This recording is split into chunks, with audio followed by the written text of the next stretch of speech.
böcek. Aa, şuna bakın.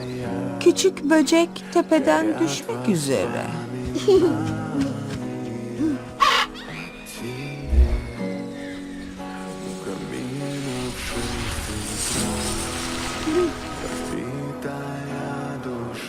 Git buradan.